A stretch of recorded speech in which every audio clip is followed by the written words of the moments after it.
Today's number is 50, as we've just hit the weekly moving average that even Scottie Pippen, yes, that basketball player, knows very well. And it's been the previous support for every crypto fall so far. So why could it be important as we also come off a very key confluence zone when it comes to the options market and stocks? Well, guys, in today's video, we take a look at where the opportunities might be, including the positive gamma in Tesla coming back again. And of course, we need to talk about where weaknesses might lie, as it could be actually this chart that tips us off to the next major fall. There's a lot to go through, so join us as we cover stocks, commodities, and cryptos in what has been an eventful week and is going to be a crazy couple of months. See you soon. Well, welcome back everybody to The Daily Show. My name's Thomas Atkinson, and in today's video, we'll be covering the macro, the data, plus what Wall Street might not want you to know about their biggest moves recently. It's great to have you back here, and if you love markets like we do, remember to subscribe and of course smash that like button. But let's start off with the Scottie Pippen level, because yes, the 50 weekly moving average has been hit once again. And as you guys know, I do love the good old 1-2 system. Every one of the times we've so far seen this market hit this zone, we've had a bounce. And it's kind of what we've suspected for a while, a potential wipe around these lows that then may start a new rally. Could it be still too early to tell? Is it good for dollar cost averaging? Well, let's take a look at some of the stats so far when it comes to the crypto markets. Then we'll get into stocks and of course the options and key levels that you should be watching. First up, Fear and Greed Index. We posted this over on our X account, links in the description down below. And what you can see here is that we went into extreme fear this week with many reads previously corresponding to, of course, buy the dip levels. Now, this time might be a little bit different. And the main reason is, of course, the halving cycle, probably the most well-known and studied cycle in modern history. We now know that we have come up on the halving to top, top to top, bottom to top, top to bottom, and all of these other kind of reads that we usually do see. And remember, this was taken about 2 weeks ago over at Brett_eth on X. And you guys can see here that we have a very, very, very key point in these markets. Will we begin to stop the cycle, which is, of course, always kind of drop the market, or is this the beginning of the end? Well, a lot of it will come down to, of course, the price range that we end up going to in Bitcoin. So remember, a 20-30% sell-off, that's actually okay and does tend to happen in halving cycles. It's the ones that get past that 35 to 40% that you need to be very questionable on, because when that happens, you're usually breaking fundamental structure, which we'll look at later on using options. And it's usually when you say, okay, we're probably going for that deeper one, that 80% decline, the one that really ends so many crypto dreams. But what are the positive signs? Well, one of them has to be that we saw whales starting to purchase in. Remember, we did get a bunch of exchange traded funds starting to trade. We've seen one for Solana, and obviously now we also see whales for the first time, and I expect by the end of this week, the second time, that they are starting to accumulate. And when they accumulate at these lows, it often can stabilize the market. Remember that when the whales are buying and retail is getting leveraged, that's usually a good sign that you're starting to get near a temporary base. And it really does start to bring in that little bit of confidence that you might be getting in markets. Speaking of confidence, guys, we do have some updates here, and it's interesting because it seems to be a little bit different, more along the lines that we've been talking about actually when it comes to the end of November. It looks like the latest research report out is for Fundstrat is out, courtesy of Mike Siccardi over on X. And you can see here that according to at least Tom Lee, he believes that it could be a choppy market into a rally through November. And actually, this makes a lot of sense. We've talked about this for a while. The data stats suggest that while the end of the year rally is very likely, based on some stats we'll show later, the problem is going to be that we haven't really had a proper pullback. Obviously, we got that kind of more aggressive sell here, which was like a flash sell. Then we've had a little bit of weakness here to a very key level, which we'll talk of, which is, of course, this 750 zone. And if we give up this, then we could be going towards the weekly 20 moving average. Now, that would all still be very bullish in markets, but we did just see the bonds market spike over the last 24 hours again, which makes you wonder whether we could be going for that weekly 20. If we do, then will we still see a rally into the end of the year? Well, remember, we are getting less data from, of course, the government, as we're still in that massive shutdown. And of course, we are getting Hindenburg omens. Yes, guys, another one triggered here from Subu Trade. We've got it on the charts later, but basically a third Hindenburg Omen triggered, and of course, clusters of these are a big issue. You can see here if you go back through the history and you look at previous clusters, when they start to spike and spike and spike and spike, and you get tons of them, it can mean sideways markets, or it could also mean the beginning of a bigger flush. We've actually had them a lot of the time early, and the clusters have tended to happen more around those kind of signs of the late cycle for a market rally. So the key here is going to be, do we keep getting more? I think we're probably going to get 6 to 10 of them by the time it's all said and done. And it's just something that we keep in the back of our mind. We actually wrote about this in our newsletter in the pinned comment. And one of the things that I mentioned is that while earnings continues to be very positive, you do not want to be using a Hindenburg Omen as a sign to get out of markets. It is a warning, but it is not good enough by itself. Like everything, especially what we do here, it is about building a level of confluence, and confluence is key. Having as many reasons as possible that are separate to make a more or better informed decision. Now, you'll notice that the stats based on the first Hindenburg Omen generally are kind of non-conclusive. One of the big things that tends to happen is 2 months later, which interestingly would take us more closer to the end of the year, we do tend to see a little bit of weakness in markets around that time. Obviously, some horror show markets have started around those periods, but remember, it's just one read, and at the moment, we still have a lot of strength. Now, I want to give a bit of a shout out here to the at the Don Investing over on X. Pretty cool chart here from him, which we'll look at later on. We've got it on TradingView, so you can have a look at it with us. And what he was suggesting is that basically, if we see some strength here in things like potentially energy versus the S&P, that it could be a bit of a sign of weakness coming back into the market, and it could be an early sign. Now, I like this one, and of course, we've been discussing oil services here on the channel for around 2 to 3 weeks so far, and of course, has it been one of the best performers? Turns out it has, because Wall Street moves in mysterious ways, but more importantly, sectors rotate. And of course, you get booms and you get busts, and remember, guys, there is always another opportunity out there. Abundance mindset is such an important concept here on the channel, because look at this one. I bet you most of you weren't looking at the Korean market, but it went ballistic last month. Over 20% gain in 1 month, obviously around 70% up since Liberation Day lows. And I think it proves a point. And why I'm bringing it up here is if it's in the press, it's in the price. So remember, a lot of people were panicking, and look at what the market did. It just went ballistic. The amount of shorts trying to get into certain markets like this in the Asian area would have been massive. And what happened? It created a monstrous squeeze, which will eventually blow off. And we may have already started to see the top of this. But this is actually through so many Asian markets, including the Japanese one. The Nikkei also up around 18% on a month. So it is a little bit frothy. And what it's starting to suggest is that people are leveraging. I've never seen more people worried about a 2% drop than recently. And especially from the fact of crypto, people have been wiped out. We saw 1.5 million accounts plus get wiped out in recent sells. And this most recent one that just happened this week probably wiped out another couple of 100,000. So what it's suggesting to us is that everybody is taking leverage to try to get ahead. And I think this is also a symptom of what we see online. Everyone's, of course, chasing that Lambo, chasing that new house, chasing everything else. Sometimes it is important to always think about when everyone else is doing something, maybe you want to be, of course, considering whether that's right for you. And more importantly, whether slow and steady is the best course of action now that we're 18 years removed from the last major crash, being the global financial crisis. Let's now take a look at nearing historic extremes. Now, obviously, we have started to see a little bit of a sign here that markets are getting elevated. That's why we've pulled back a little bit. But remember, strength is still across the board.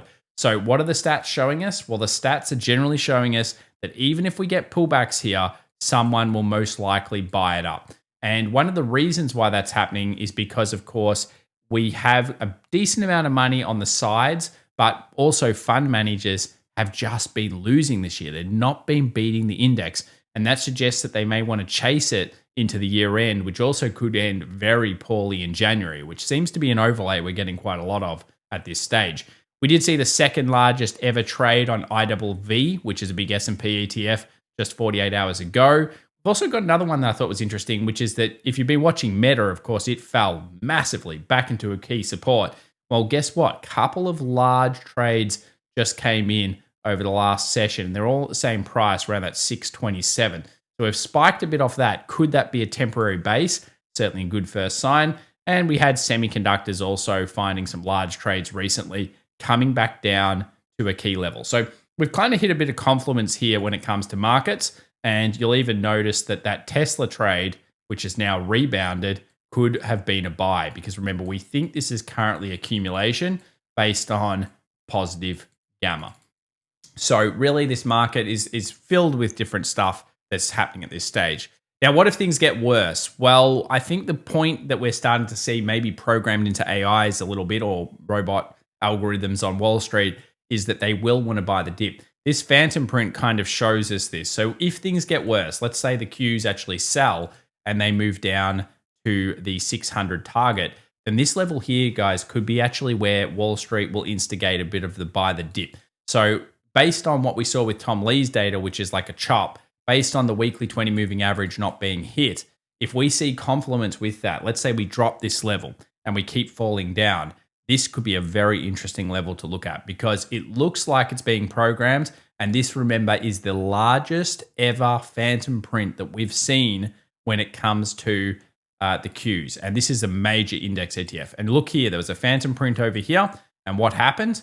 Well, that seemed to be a little bit of where there was a little bit of take profiting. So yeah, very important point here. Phantom print, all of a sudden it goes down. So we don't always pay a lot of attention to them, but when they come, we might as well add it on top of the confluence that we're using right now. PBOC, so this is of course the Chinese central bank. They've been doing QE again, sneakily in October. Now, we've already been bullish on China for a while, but just remember, when China starts something, they tend to go through with the plan for quite some time. So that's part of the reason. Liquidity is being injected back by these central banks as the world economy is slowing, and therefore the central banks are having to come out and support it through cutting of rates and, of course, doing sneaky QE style backdrops. Now, you may not think that the US has been doing that, but actually they've been doing a sneaky version of liquidity for the last couple of years. And it's one of the main reasons we've been going up. Now, that could be about to dry up in terms of the current way they're doing it. So it'll be very important to see whether traditional QE comes back over the next 2 months, because the market will look for it. If we don't get it, we could start to see actually more major sell-offs. And that will come in probably through the bonds market, which we will be tracking here on the channel. We've got the bonds market spiking a little bit over the last 24 hours indeed. Now, based on Nautilus's research here, we can see that consumer staples have actually hit a level of interest. Now, you probably don't often look at consumer staples, neither do I, but they've actually fallen through a key low. So XLP will be something we probably focus in on in our weekend video when we talk about whether the market has started to see a little bit more rotation. Big six banks, let's talk about strength. When you get the biggest banks still going up, that usually means there's no systemic fault just yet. Remember, Jamie Dimon recently said that when there's cockroaches somewhere, there's usually a whole bunch of them that you can't see. I tend to agree with him on that statement. I think that there is a problem in the banking sector, but it hasn't become a problem yet. And we know this because earnings is still driving higher. Speaking of earnings, it's been a beat rate across the board, but some stocks, even when they're beating, Palantir, AMD, etc., have still dropped off. And that's just a buy the rumor, sell the fact style thing. But do remember, one of the other important things is we just saw OpenAI post over the last 24 hours that they're looking for government backing when it comes to securing loans. So what this is kind of suggesting is that the burn on data centers is so extreme that they need help to support basically the arms race, which is, of course, for who is superior in AI. Now, this will be an interesting factor, because basically what that's telling us is that we are pretty much going up on this hopium that these data centers and everything's all going to work out. It's all going to be fantastic. And I saw another number today that said that supposedly the AI industry by 2032 is going to generate $1.8 trillion of revenue.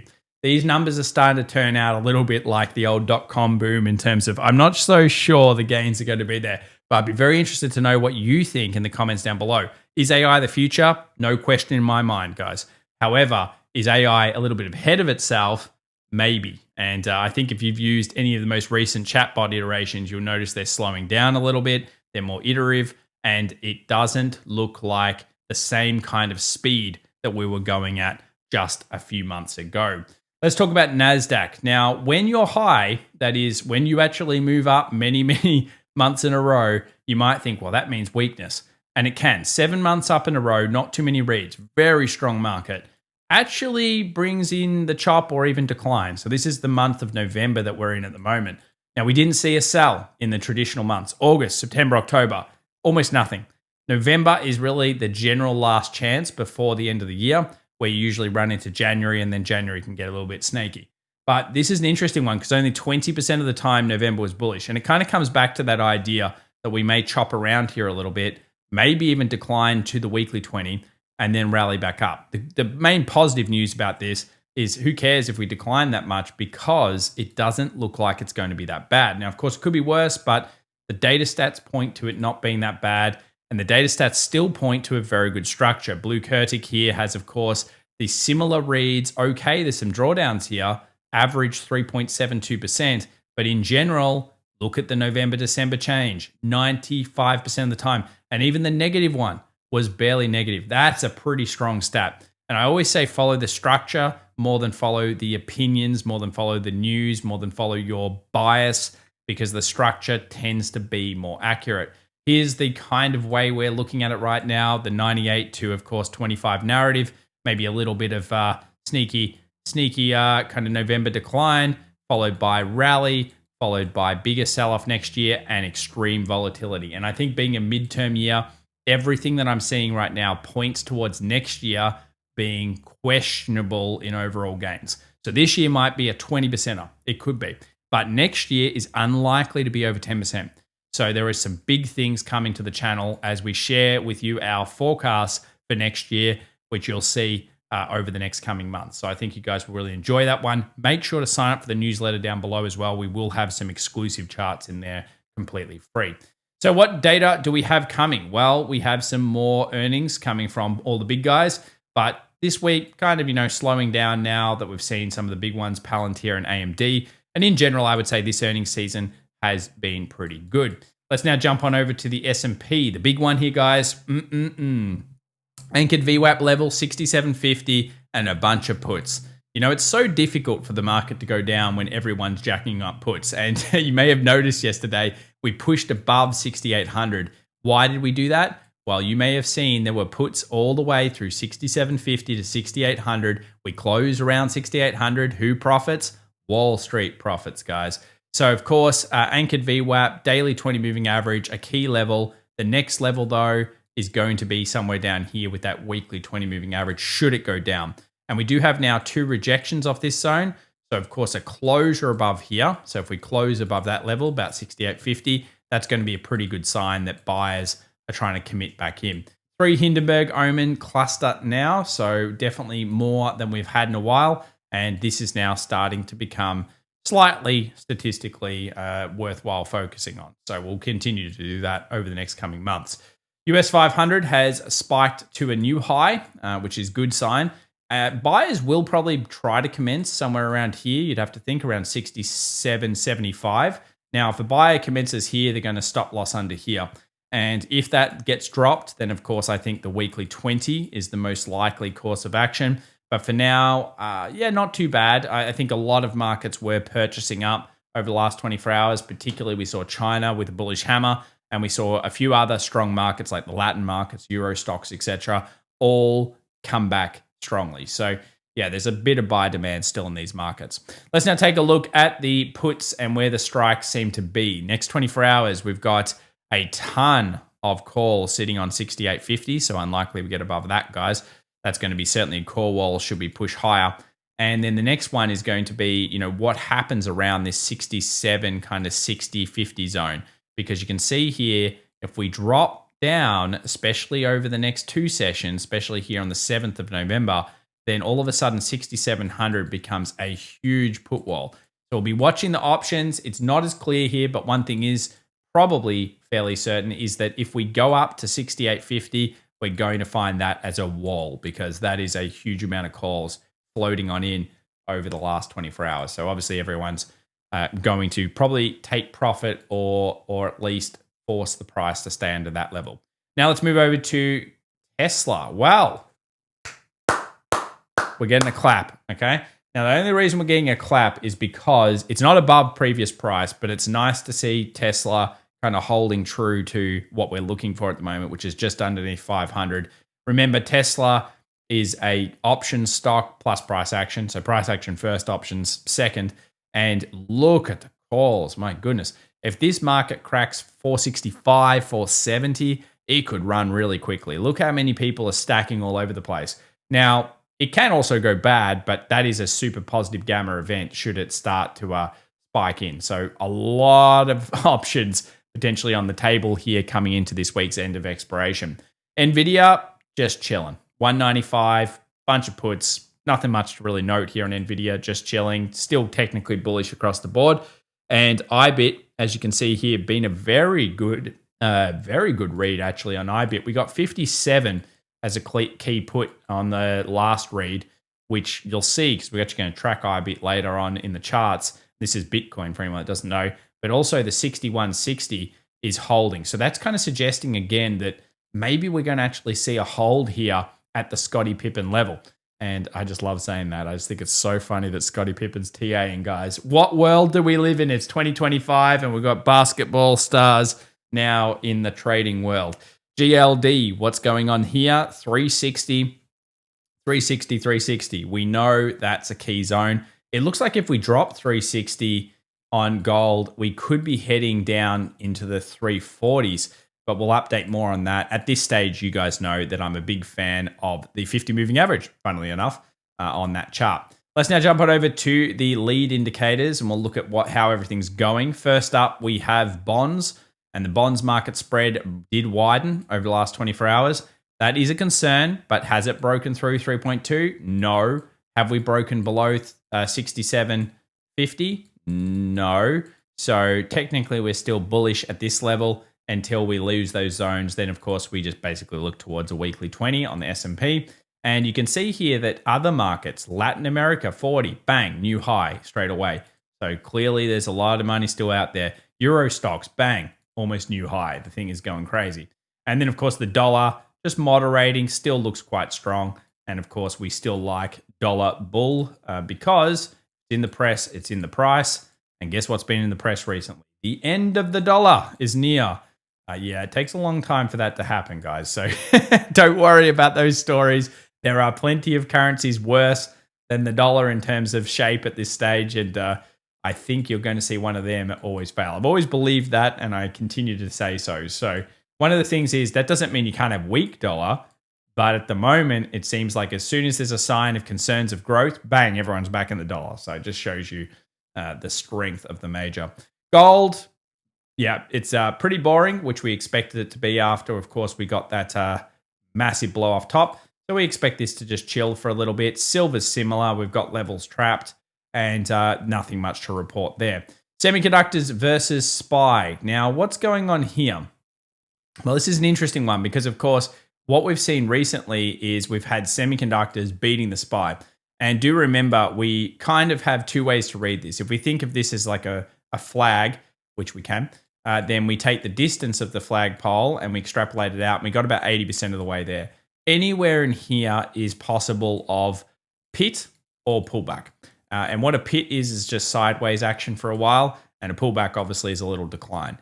Does it mean it's over? No. It just generally means that it's found its strength and it can consolidate for a little while, similar to what we saw actually back in July, which we called out here on the channel, and we'll be looking for signs of momentum lost. Another sign we could look looking at as well, which was that excellent chart here, which we've got here, which is XLE versus S&P. And what you'll notice is that at the moment, energy has been underperforming the stock market. Hey, that's good. Stock market loves that. But if energy starts to perform better than the stock market, could be an early warning sign something is going on. So we will track this together. Very good chart like that one. Pretty sweet stuff. And of course, I'm a bit of a fan of oil services at the moment, so they've been doing all right. Now let's go over to Tesla. Nice. Weekly close is nice. Daily close is nice. Looks pretty good on the charts for now. Of course, things can fail. It's just what it looks like. And remember, strength into pit is usually more strength. There's no reason to say it's short. A lot of you will be screaming at me, saying, Tom, the RSI, it's overbought or some other crap. Don't worry about it, guys. The main thing is that it's always going to show overbought when it explodes like it did. But remember, back down here, we were talking about the strength of Tesla as well, because it's all got to do with the hype train. And it doesn't matter what you think the price is worth when it's the hype train. The hype train is really the trade on that particular stock. It's kind of like sometimes Palantir. Palantir is the hype train as well. It's the modern, the new version of Tesla, in my opinion, in terms of hype train. Now, obviously, you can argue about the businesses and totally disagree with me there, but you know what I'm saying. There's options there. And I'm sure over the next couple of months, we'll probably start tracking Palantir all the time with options as well. Let's now have a look at the Chinese market, a little bit of a bullish hammer. We maintain, of course, the macro perspective of bullish on this market. And the main reason is, of course, liquidity. And you can see here the NASDAQ bounced off its first level, the daily 20. Obviously, if it drops that, going down here. And what's that mark up with? Well, it marks up with that phantom print, which is around 600. So most traded zone, lot of confluence at 600. So if we drop this level, I wouldn't panic too much. The old daily 50 could be a very good zone. Now let's talk crypto for a second. So we've got some good confluence. We've got a 200-day SMA. We've got an anchored VWAP. And of course, they're all kind of sitting on top of each other. It's very similar to what we're starting to see, of course, on crypto. So let's have a look at IBIT for a second, because I thought this was interesting. IBIT actually dropped underneath these lows. And of course, it's bounced a little bit. Now, again, IBIT is just the biggest Bitcoin trust. It's the one that gets the most amount of options contracts. You can see volume is suddenly starting to boost up. There's a very important point here, at least in my opinion, for crypto and Bitcoin, which it needs to hold. Now, it's not been unlikely that we thought we'd get down here. I mean, each pullback has been to the Scottie Pippen moving average. But at the same time, we also have a secret little demand underneath here, which I think a lot of people are probably ignoring, which is in here. So this is going to be a very important level where we are at the moment. And if I had to argue, I would probably say anything in here is basically where the bulls need to return back in. We drop this level and don't instantly bounce, well, then the bears could have a field day, because, of course, this is a Wyckoff. And if we drop these key zones, we activate a massive potential short position. We also activate the end of the cycle and fear. So I think it's a real now or never for, crypto in many ways. I think a lot of people are probably noticing this. If you're looking for further confirmation, we look for structure in here, or we look for a new high to break the current series of lower highs and lower lows. So of course that hasn't happened yet. But what an interesting time for markets. Guys, I love this stuff. You guys too, I'm sure. It's awesome to have you here. If you enjoyed today's video, please remember to subscribe. Check out our flash course sale as well for our courses for replicable concepts that we talk about here all the time, particularly day trading masterclass, advanced class for cycle theory as well, and investors, which is pretty awesome. And of course, subscribe to the weekly newsletter. To summarize today, how do I look at it? Well, of course, we're starting to get a little bit of jobs number stuff. It does look like the US economy is stable, like kind of like neutral in terms of how it's acting at this stage. We do also know there are many problems on the horizon that may require the Federal Reserve to step in. So the way I kind of look at it at this stage is when we look at the world markets, we've got kind of like almost parabolic markets in Asia. We've got strength still coming through in the Euro stocks, the Latin American markets and other markets. And in general, it seems to be kind of fed by central banks. So what this kind of smells like to me is a late cycle. Everyone's getting involved. A lot of you are coming in for the first time ever, if you can believe it, into investing and trading. And while most people that watch this channel probably been around for a couple of years, what I'm noticing is more people taking leverage. Guys, what an important time is going to be over the next year. Make sure to sub, make sure to hit the bell. It's great to have you here. I'll see you in the next one. Bye for now.